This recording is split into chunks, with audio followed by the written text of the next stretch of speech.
Salve galera, sou Marcos Madaleno do Eleve e no nosso canal hoje você vai ter um vídeo sobre chamado pastoral. Tem uma galera que me pergunta sobre isso, a galera para e fala assim, e aí, eu entendi, tem algo queimando aqui no meu coração e eu queria ser pastor, eu entendi que eu sou chamado para isso, o que eu devo fazer? Tem gente que quer largar tudo, tem gente que não tem nada para deixar e quer deixar alguma coisa, tem gente que também quer se preparar numa escola que não forma ninguém.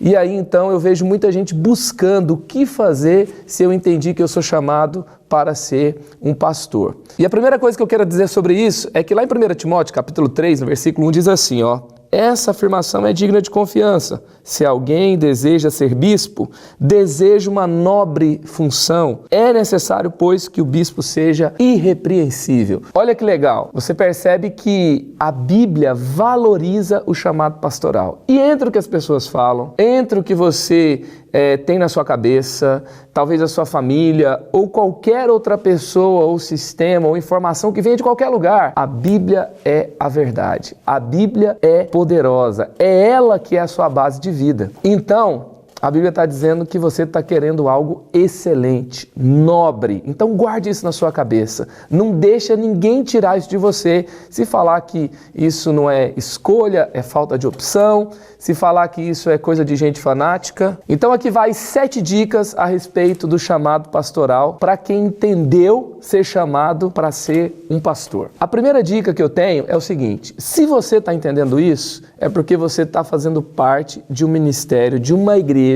de um ambiente que tem despertado isso em você. Todo bom ministério de jovens vai ter uma galera querendo ser pastor. Por quê? Porque empolga, porque é contagiante, porque nós não queremos ser pastor, nós não queremos ser líder na igreja, nós não queremos servir quando o que nós vemos não nos inspira. Então, se o que nós vemos nos inspira, muda a minha vida, muda a nossa vida, então eu vou querer ser parte disso. Se quando o que eu estou fazendo parte está mudando a minha vida, está mudando a vida das pessoas à minha volta, eu vejo propósito, uau, tem coisas grandes acontecendo, eu quero ser parte disso. Isso é algo do ser humano. Deus colocou no coração do homem um anseio pela eternidade. Eu quero ser parte de algo maior do que eu mesmo. Então, se há uma expressão de ministério pastoral relevante, se eu tenho boas referências, eu vou queimar por isso também. Então, sobre isso, tenha boas referências. Olhe para essas pessoas, vejam o que elas fazem. Vejam não simplesmente o que elas fazem, mas o que as inspira, quais são os princípios da vida dela, e isso vai te ensinar muito. Segunda dica que eu dou para você é muita calma nessa hora. Por quê? Porque tem gente que pensa que ele vai ser chamado para ser pastor, mas para ter um emprego de pastor, ou para ter uma carreira de pastor. E aí, outros também pensam, inspirado talvez em bons exemplos, como Eliseu, que queimou seus arados, seus bois viraram churrasco, a sua empresa acabou, ele era um empreendedor, e ele então larga tudo e segue Jesus, e as pessoas têm esse afã, eu vou largar tudo e vou seguir. Agora, a primeira pergunta que eu queria te fazer, o que você tem para deixar? Eliseu tinha uma empresa, tinha uns bois, tinha um campo, tinha uma empresa funcionando. Tem muita gente que não tem nada para deixar e está falando, eu vou deixar tudo. Tá bom, talvez você tenha sonhos, talvez você tenha projetos, e é uma escolha de deixar algo, mas tem que ser mais consistente. A segunda questão é assim, eu quero deixar tudo, e talvez você tenha algo para deixar. E a pergunta que eu quero te fazer é, se você deixar o que você tem, o reino ganha ou o reino perde? Porque às vezes o que você tem é importante para o seu momento. Talvez até mesmo para o seu sustento. Se você jogar esse sustento saindo pedindo ajuda para as pessoas, ou jogar esse sustento na igreja agora, vai ser legal? Segunda coisa, será que o seu lugar não é um lugar de relevância? Pense, por exemplo, Paulo ele era um empreendedor também. Ele era dono de uma construtora. Ele fabricava tendas, que era o lugar onde as pessoas moravam naquele tempo. Então, ele tinha ali uma ocupação que ele conseguiu conciliar com o seu chamado. Talvez você seja um bivocacionado, então pense sobre isso.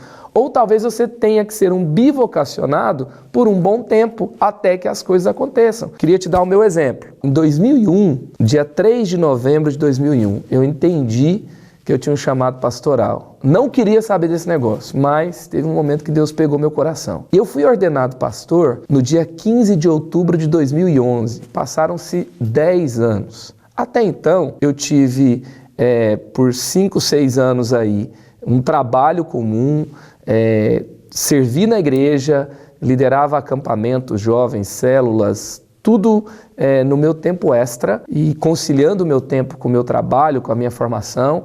Não tinha uma formação teológica, isso aconteceu lá para 2007, 2008 e assim então as coisas foram se conciliando. E aí somente em 2011 que eu fiquei um pouco mais dedicado, até tive um bom tempo ali, uns 4 anos, que a igreja me dava uma ajuda de custo, enquanto isso eu tinha os meus clientes, eu tinha o meu trabalho, eu tinha a minha empresa e assim por diante. Então há um processo, calma.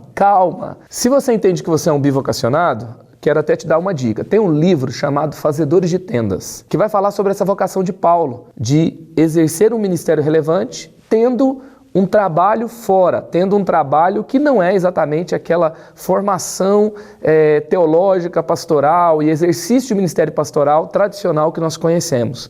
E acredito que vai te abençoar muito. Vamos lá para a terceira dica, para você que tem esse chamado pastoral. Então, seja disponível, esteja pronto para servir na sua igreja local. Tem gente que quer ser pastor e aí já não quer mais servir em áreas da igreja que são áreas ali de ministérios de entrada. Se você está num ministério que não tem tanta visibilidade, porque esse é o seu lugar que você conquistou. Esse é o seu lugar que você tem hoje. Então esteja disponível e cresça a partir do lugar que Deus te deu. E a partir desse lugar, Deus vai te dar outros lugares. Então esteja pronto, esteja disponível. Eu me lembro que eu cheguei para os meus pastores aqui na igreja da cidade e falei, olha, eu gostaria de servir para o que você precisar de mim. Então o que você precisa? Eu era designer. Então naquele momento eu servi muito com design. Servi muito virando noite, entregando ali um logo, entregando um projeto que era bom para a igreja naquele momento. Quando a gente começou a contextualizar os cultos, não sei se você se lembra, coloquei muito papel celofane, era gelatina na frente da lâmpada para o ambiente ficar colorido, era uma opção mais barata. Fiz muito isso. Então, esteja pronto para servir agora. Seja um bom líder de célula, multiplique a sua célula, influencie pessoas, cuide de pessoas, esteja pronto para orar para alguém que está necessitado, esteja pronto para expulsar o demônio de alguém que está endemoniado, esteja pronto para dar um bom conselho e assim você vai crescendo, porque o líder ele tem que ser aprovado por Deus e pelas pessoas. Os apóstolos caíram na simpatia do povo. Então, é isso que Deus quer fazer na sua vida também. A quarta dica que eu te dou é cresça no seu secreto. Por quê? Porque o seu público é consequência do seu secreto. Quando você tiver a oportunidade de ministrar uma palavra, dar um testemunho, dar uma boa noite, quando você tiver a oportunidade de liderar uma reunião ou qualquer coisa pública na igreja, o seu secreto será manifesto. Então, quando alguém que tem secreto, tem intimidade com Deus, ele vem ministrar, ele tem uma oportunidade que seja simples, as pessoas sentem a diferença. O céu desce, há uma autoridade, há uma unção, há ali um selo da graça de Deus. Então cresça no seu secreto, tenha intimidade com Deus e Ele vai te recompensar publicamente. Agora as 2 próximas dicas são dicas que eu ouvi dos meus líderes na minha formação pastoral. Uma vez o pastor Carlito, meu pai espiritual, disse o seguinte: Marcos, se eu pudesse voltar atrás, tem 2 coisas que eu teria priorizado no meu processo de formação. Ele falou, eu teria uma formação secular e eu teria um curso bom de inglês.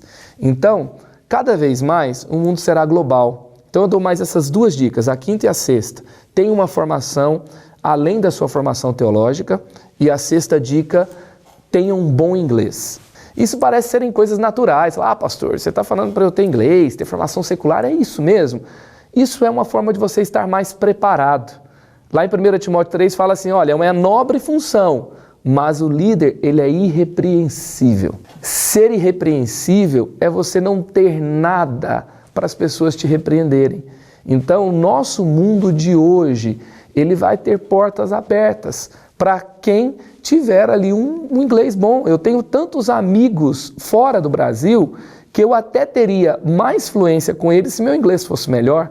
Isso ia me ajudar ainda mais no meu ministério. Com a melhora do meu inglês, eu melhorei também com esses relacionamentos que trouxeram bênçãos para a nossa juventude eleve, para a minha igreja, relacionamentos, aprendizados aconteceram e assim por diante. Então, cresça nisso hoje. Se você tem 18 anos, tem 20, você tem, 17, você está no estágio mais inicial, gaste tempo com isso, invista nisso, você pode, tá? Se dormir de vez em quando um pouco mais tarde, acordar um pouco mais cedo, não vai matar não. Você vai sobreviver, vai dar tudo certo. Aliás, é a sua hora de queimar, tá? É hora de botar tudo no altar e deixar queimar. Por quê? Porque às vezes você fica lá na igreja, né? Deixa queimar, deixa queimar, deixa queimar. Mas o deixar queimar não é só sua mão levantada e sua música cantando. É, na verdade, você colocar tempo, é você colocar recursos, é você colocar sono no altar e deixar sobre esse altar o fogo de Deus pegar. Você pode ter certeza que na sua preparação você vai ter muito para queimar. A 7ª dica é tenha bons mentores. Você precisa ter bons mentores,